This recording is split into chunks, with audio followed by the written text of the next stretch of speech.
I got all dressed up for a date, and he stood me up for a second time. So I put on my happy face and decided single life hurts less, so no more dates for me. Wow, she gave him another chance and he stood her up again. Well, that's just sad. Makes you wonder if she did the same thing when she was in her prime. I bet she did. I know what it's like to be a single mum and dating again. There are three main things that I felt myself. So you have limited time. You may or may not believe that you're damaged goods, or that no one's going to want you, or that you're too old, that your time has passed. And you may have a real fear of introducing men to your children. All three of those things are facts of reality. More could be included on that list as well, such as baby daddy drama, or the children not respecting you. It's definitely a hassle to take on. That's not what I want to deal with today. I'm not playing with you. I want my eggs cracked, meaning I want a child. I want my name dropped, meaning I want to be married. I'm not around with you. I am not your bed maiden. I am not your maid. I am not your floozy or your. You are going to have to give me something substantial, because I know I'm worth that.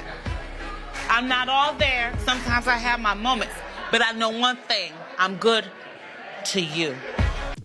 This chick is absolutely insane. If this guy does not run with his tail between his legs, we need to track him down and put him into rehab before he destroys his entire life and future. We need to save him.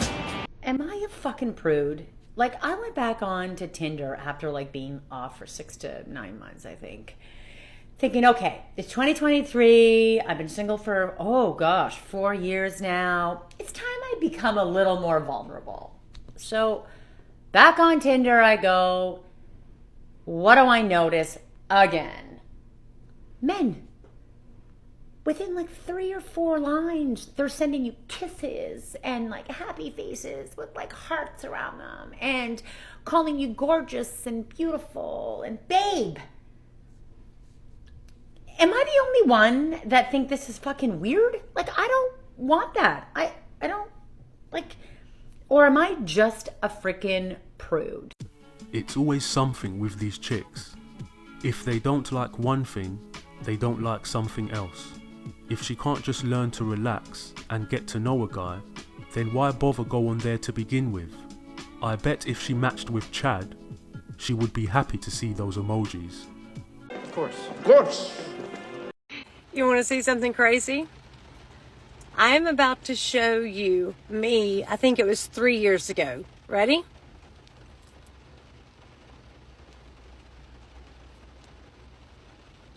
Oh my gosh. I have never ever hid the fact that I have work done. This was scary. The way how they turned back the hands of time with Botox. Why can't we go back to the good old days, where these procedures never existed? Maybe the entitlement would stop as well. Now that would be a miracle. Single girls, living alone. Please tell me I'm not the only person who's like this. Please, please, please. So I have been living completely alone and totally unsupervised for 5.5 years now. I'm not quite sure why, but the longer that I live alone, the less I am able to adult. It's like I'm regressing back to a toddler whose parents have gone out and left her alone. I mean, admittedly, haven't started drawing on the fucking walls yet, but I'm not quite sure that I'm far off. So I used to be a wife. I used to like run a house and stuff, and I used to cook every single day of the week, like from scratch. Started living on my own, and suddenly I just couldn't be asked. It just seemed like a massive waste of time to spend like an hour in the kitchen creating something for me to eat. So I slipped into this really bad habit of just eating bread, cheese and salami on repeat every night of the week, or ordering a takeout. This is the life that's supposed to be happier after divorce. It doesn't look all that it's cracked up to be. The only other thing she would be doing, if not for this, is riding the carousel. She'll probably start doing that after she gets bored of takeaways. I'm bored. really bored.